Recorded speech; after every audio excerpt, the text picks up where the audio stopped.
¿Qué tal, amigos? Estamos de regreso en estos microprogramas y comentando las páginas del libro del Apocalipsis. Queremos un poco retomar algún tema que me parece importante sobre cuando hablamos de la Sagrada Escritura, la Biblia, que debe de ser esa lámpara, como dice el Salmo, que ilumina los pasos del creyente, ¿no? Entonces, la palabra de Dios es tan esencial para la vida de la iglesia que es parte de lo que marca la identidad. Casualmente, los libros del Antiguo Testamento, para hacer un poco la referencia al Antiguo Testamento, no solamente a lo cristiano que es el Nuevo Testamento, sino el Antiguo Testamento, son libros que han sido redactados, escritos, compuestos, pensando en una cosa fundamental: la identidad. Cuando el pueblo de Israel lee el Antiguo Testamento, se siente identificado con ellos y es más, les recuerda la esencia de su ser, es decir, su ser judío. ¿Cómo es un judío? ¿El pueblo a qué se ha comprometido?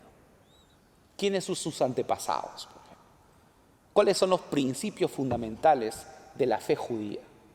Todo eso es lo que, evidentemente, el Antiguo Testamento trata de proponer al pueblo, trata de presentar a través de los personajes como son Abraham, a través de un personaje como es Moisés, el paso del Mar Rojo, la salida de la esclavitud, el paso a la liberación. Son escenas que van recordándole al pueblo de Israel su identidad. Somos un pueblo libre. ¿Y libre por qué? Por la acción de Dios. Somos un pueblo, por ejemplo, que tiene unos antepasados que confiaron en Dios. Por ejemplo, el caso de Abraham, a quien se llama el padre en la fe. Entonces, Abraham confía en el Señor, confía en su palabra, y aunque no ve la tierra prometida, y aunque no ve una descendencia tan grande como dice Dios, como las estrellas o como la arena de las playas, sin embargo, él cree. Entonces, bajo esos presupuestos está configurada la vida de un judío. Para nosotros, los cristianos, el Nuevo Testamento es importante también por un tema de identidad. Los primeros cristianos tenían que separarse, diferenciarse de la comunidad sinagogal, del ambiente judío, del ambiente fariseo de la sinagoga. Y entonces era importante, por ejemplo, recuperar la memoria de Jesús. Era importante, por ejemplo, saber lo que Jesús dijo sobre el sábado. De repente había cristianos que querían volver otra vez a conservar las costumbres judías. Entonces era importante recuperar, por ejemplo, las parábolas de Jesús para la enseñanza de los catecúmenos, de aquellos que se iban a bautizar, aquellos que estaban para ingresar a la comunidad cristiana. Entonces lo que yo voy es lo siguiente, que los libros sagrados que están dentro del canon, tanto el Antiguo, el Nuevo Testamento, han sido documentos importantes y tienen la categoría de sagrado porque tratan de presentar la identidad de lo que es un judío, de lo que es un ser cristiano. Y entonces recordemos eso, que por eso se ha recuperado la memoria, se han recuperado las tradiciones tanto del Antiguo Testamento como la de Jesús de Nazaret. En el caso del Apocalipsis que estamos comentando, el Apocalipsis es una obra fundamental para el cristiano, porque es la palabra que acompaña al pueblo en momentos difíciles de persecución, en momentos cuando la fe se siente, por ejemplo, débil ante una situación adversa. Entonces, en este caso, el Apocalipsis siempre ha sido un género literario, como les he comentado en otra oportunidad, que ha tratado de ayudar la fe de los creyentes. Ha tratado de animar la fe en situaciones muy difíciles, cuando el ambiente político, el ambiente social, el ambiente religioso, todo está en contra de una comunidad pequeña, una comunidad que cree en el Señor y que trata un poco de salir adelante, ¿no? De ser fieles, ¿no? De ser fieles al Señor Jesucristo en medio de una situación adversa. Entonces estamos comentando estas páginas del Apocalipsis para que entendamos que es un género literario, es una literatura cargada de símbolos, totalmente llena de símbolos, y el símbolo como tal no es aquello que se interpreta por el mismo símbolo, sino porque casualmente nos lleva a preguntarnos sobre algo más profundo, sobre qué quiere decir el autor cuando pone una figura tan grotesca o una figura tan fuerte como puede ser un dragón, como puede ser, por ejemplo, una figura de algo entre animal, entre monstruo. ¿Qué es lo que quiere o trata de decir al presentarnos el mal de esta manera? ¿Qué nos quiere decir, por ejemplo, el autor cuando presenta la figura de la acción de Dios a través de una mujer vestida de sol, con la luna bajo sus pies y con 2 estrellas? ¿Qué nos quiere decir con eso el autor? Es la pregunta que nos lleva siempre el tema del texto bíblico y los símbolos que presenta el autor. Bien, vamos a entrar ahora al capítulo 8. Hemos pasado lo que es la escena del capítulo 7 con todos los que han sido marcados, los que han sido sellados, y este sellar indica pertenencia. ¿Se da cuenta que no estamos hablando de una acción de coger un fierro candente y marcar a una persona? No, a través de esa figura el autor quiere hablar de los que pertenecen a Dios, los que pertenecen a Cristo, es decir, los que están bautizados. Podríamos traducir que la marca es el bautismo. Entonces, es llevar, ¿no?, a lo que el símbolo nos quiere transmitir a través de esta figura de los marcados. Pasemos ahora al capítulo 8. En el capítulo 8 dice, cuando el Cordero rompió el sello. Recordemos que el Cordero está rompiendo sellos de un libro donde el autor lo que trata de decir, este libro representa la voluntad de Dios para nosotros. Podría ser que esté haciendo referencia a el texto de la Biblia, a los escritos de la Sagrada Escritura, y como en la Sagrada Escritura se contiene la voluntad de Dios, entonces está rompiendo los sellos, ¿ya? Está rompiendo los sellos, ¿quién? El Cordero. Recuerden ustedes que en el capítulo 4 se ha dicho, ¿quién puede abrir los sellos? El capítulo 5 dice, solamente el Cordero, porque Él ha sido sacrificado, Él ha ofrecido su vida, y por tanto, como ha ofrecido su vida, Él es digno de abrir los sellos. Él es el que encarna todo el Antiguo Testamento, todas las profecías están cumplidas en Él. ¿Quién es Cristo? Cristo entonces es el Cordero que va abriendo poco a poco los sellos, va, digamos, abriendo esta voluntad de Dios, pero es una voluntad de Dios que choca ¿con qué? ¿Choca con qué? Con la realidad humana. Y la realidad humana está llena de muerte, está llena de violencia, está llena de estas situaciones donde hacemos mal uso de nuestra libertad. Entonces, a eso es lo que trata de explicar esta parte que vamos a ingresar, que cuando dice, el Cordero rompió el séptimo sello del rollo, hubo un silencio en el cielo durante media hora. Es decir, hace una pausa también en la lectura, es conveniente a este punto. Hemos pasado de los marcados, los 144.000, donde Dios reconoce a los suyos, y ahora en el 8 va a haber una reacción contra el mal. Va a haber una representación contra el mal, pero ahora guardamos silencio. Versículo 2. Luego vi los 7 ángeles que estaban de pie delante de Dios, y se le dieron 7 trompetas. Recuerde usted que el número 7 es muy importante. 7 sellos significa que está sellado totalmente, plenamente, ¿no? Las 7 trompetas también tienen que ver con este tema de la plenitud o la totalidad del servicio de los seres espirituales a Dios, ¿no? Y dice, después vino otro ángel con un incensario de oro y se puso de pie ante el altar, y se le dio mucho incienso para ofrecerlo sobre el altar de oro que está delante del trono, junto a las oraciones del pueblo santo. Hay que recordar que, como dice el Apocalipsis, en el altar, como si fuera el altar, debajo del altar están todas las almas de los que han muerto víctimas de la violencia.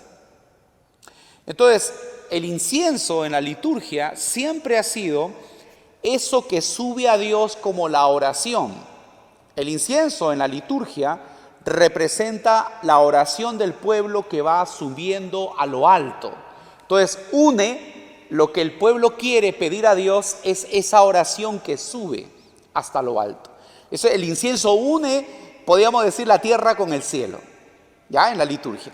Entonces lo que va a pasar acá es que el ángel que tiene incienso está recogiendo todo lo que los que han muerto, todas las personas justas que han muerto, todas las que han sido muertas por la violencia, todas las que han sido masacradas en la historia, que están en el altar de Dios, van a recogerse en ese incienso.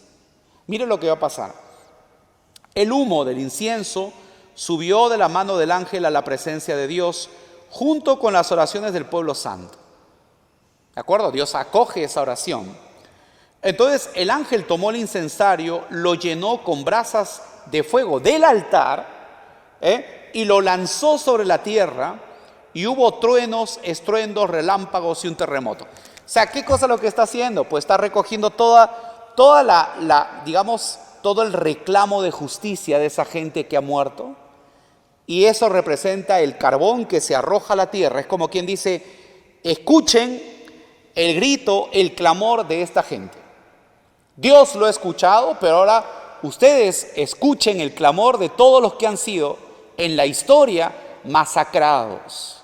Entonces va a coger el incensario y lo va a arrojar a la tierra. Es decir, que la tierra sienta o experimente lo que significa, ¿no?, justicia para toda la gente que ha muerto con violencia. Y entonces ahí viene el tema. Versículo 6, si ustedes me van siguiendo, del capítulo 8, versículo 6, dice, los 7 ángeles que tenían las 7 trompetas, ahí nos hemos quedado, los 7 ángeles, se dispusieron a tocarlas. El primer ángel tocó su trompeta y fueron lanzados sobre la tierra granizo, fuego mezclado con sangre. Se quemó la tercera parte de la tierra junto con la tercera parte de los árboles y toda la hierba verde. Ahora, dice lo siguiente, fíjense, ¿a qué les recuerda esta imagen? Que ya se viene repitiendo, ¿eh? Esta imagen se viene repitiendo constantemente en el libro del Apocalipsis, ¿ya? Dice, y fueron lanzados sobre la tierra granizo. ¿Dónde aparece que cayó granizo sobre la tierra?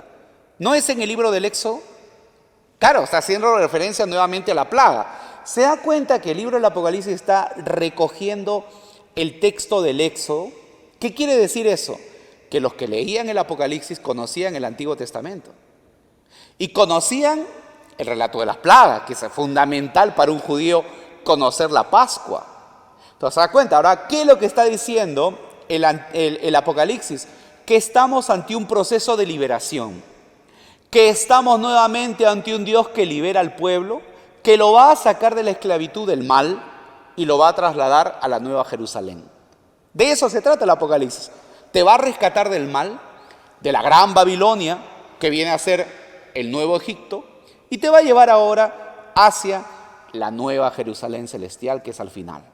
Pero tiene que haber éxodo, o sea, tiene que haber plagas. Tiene que haber plagas. Y las plagas son como la de Egipto, ¿eh? Fuego mezclado con sangre. Claro, lógico, ¿dónde vamos a encontrar un fuego mezclado con sangre? Es un símbolo nomás. Pero están las plagas de Egipto presente.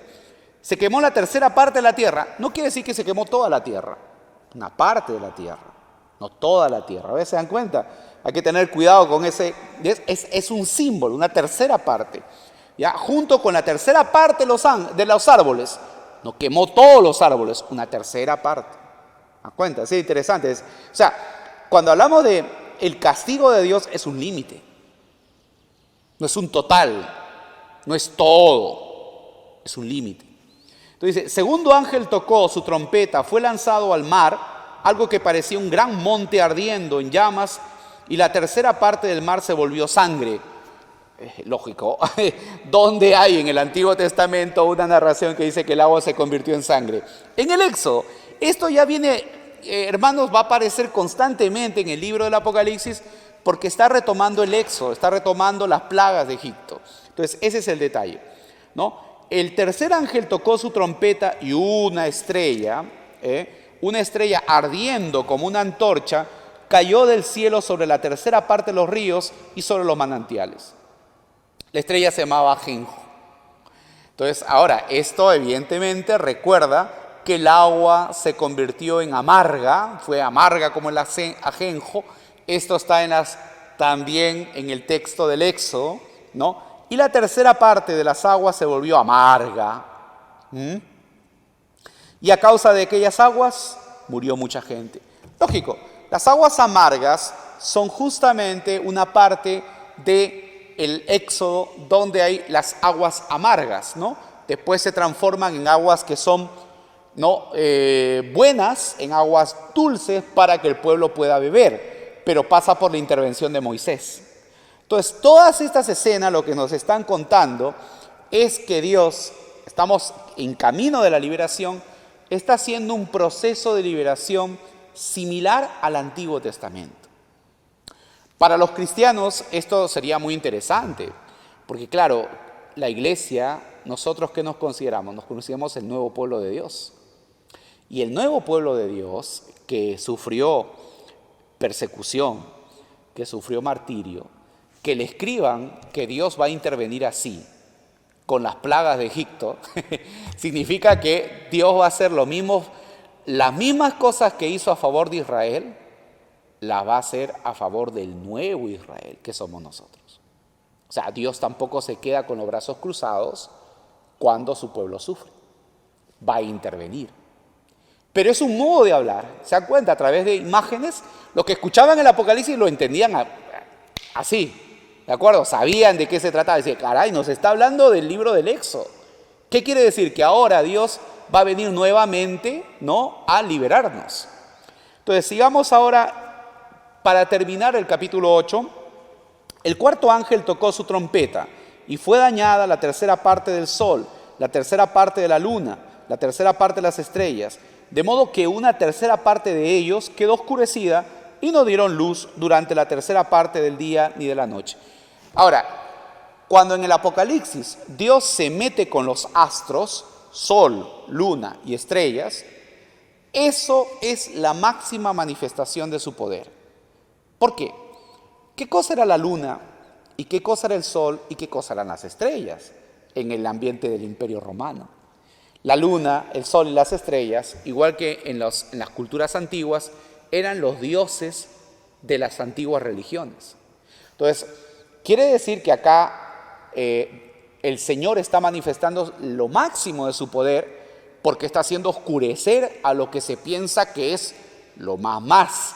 El sol, el dios sol, por ejemplo, para los egipcios, la diosa luna, ¿no?, para los babilonios, pero para los romanos, el sol y la luna también son divinidades. Entonces, claro, esto implica que la acción de Dios afecta a toda la creación. ¿Por qué? Porque Dios es creador. Dios, Dios que nos ha rescatado, el Señor de la historia, es creador del universo. Entonces, acá hay algo fundamental. Cuando Dios interviene y afecta a la creación, porque es Señor del universo, es Señor de lo creado. Ni siquiera los dioses de Roma son capaces de eso. ¿Te das cuenta? Entonces, por ahí va todo el asunto. El Señor manifiesta que Él es el Señor de la creación, el que va a liberar a todos. Dice, y luego miré, y oí un águila que volaba por lo alto del cielo con una voz fuerte. Ay de los habitantes de la tierra, cuando suenen las trompetas que van a tocar los 3 ángeles. ¿No? Son 7 ángeles, van a tocar ahora, han tocado 4, que compete a toda la tierra, ¿no? Los 4 puntos cardinales. 4 puntos cardinales. El número 4 siempre hace referencia al mundo, pero faltan 3, y esos 3 todavía falta que toquen sus trompetas, que lo vamos a ver en el capítulo 9.